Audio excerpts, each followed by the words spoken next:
जाते हैं। या कभी सोचा नहीं हमने कि ये जो रिजर्वेशन देके हमारे आस-पास हमको झगड़ा करवाया जा रहा है, तो उसका फ़ायदा सीधे-सीधे किसे होता है?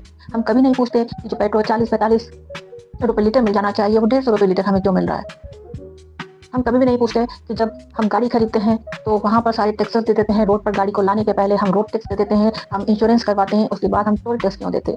हम ये सब नहीं पूछते। हाँ, सवाल पूछना हमारी आदत में नहीं है। हमारा काम तो सिर्फ़ इतना ही है कि अगर कोई हमें मुद्दा दे रहा है लड़ने का, तो बिना सोचे-समझे आँख बंद करे भिड़ जाओ। और इससे फ़ायदा हो जाता है उन लोगों को, जो कि गुनहगार हैं, गुनाह करते रहते हैं। उन्हें टाइम मिल जाता है अपने गुनाहों को छिपाने का। ये वक़्त लड़ने का नहीं है, ना ही रिज़र्वेशन लेने का है, ना ही नहीं लेने का है। मुद्दा उठाने का है कि ये जो आपने किया, वो क्यों किया? हाँ, कभी किसी व्यक्ति के साथ बुरा हुआ, ये मैं मानती हूँ कि हुआ होगा। तो उस पर्टिकुलर पे एक्शन लिया जाए ना कि आपने पूरा लॉ ही बना दिया। पहले तो स्कूलों पे आपने वो करा हुआ है, बिगाड़ा हुआ है कि कहीं किसी टीचर ने मार दिया तो सारे लॉ बन गया कि कभी कोई टीचर कुछ नहीं करेगा। हमारे समय टीचर फ्री थे और उन्होंने हमें मार नहीं डाला था। मैंने तो कभी भी किसी टीचर से मार नहीं खाई। मारते नहीं थे टीचर, मगर बच्चों को इस चीज़ का डर ज़रूर होता था कि मार पड़ जाएगी।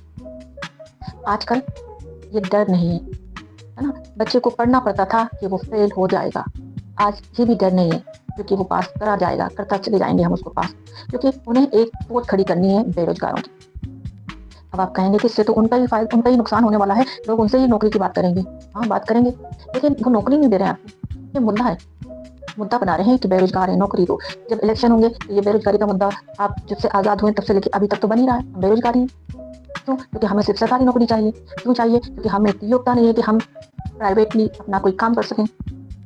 हमें वो सब सिखाया ही नहीं जाता, ना घर में, ना स्कूल में, ना कहीं, ना सरकार हमें सिखा रही है। तो बेरोज़गारों की फौज इकट्ठी कर ही रही है वो। क्यों कर रही है? क्योंकि उसमें उन्हीं का फ़ायदा होने वाला है। तो ये सारी चीज़ें अगर हम समझ नहीं पाते हैं, तो हम हमेशा हिंदू, मुस्लिम, रिज़र्वेशन, बेरोज़गारी, इन पे झगड़ा करते रहेंगे। आपको आज ज़रूरत है सिर्फ़ सवाल करने की कि रिज़र्वेशन क्यों? हिंदू, मुस्लिम क्यों? बेरोज़गारी क्यों?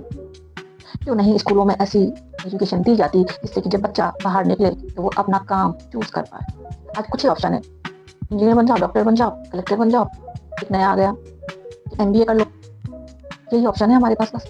इन्हीं के पीछे पड़े रहते हैं। इनके पीछे मत पड़िए और आपस में उलझिए भी मत।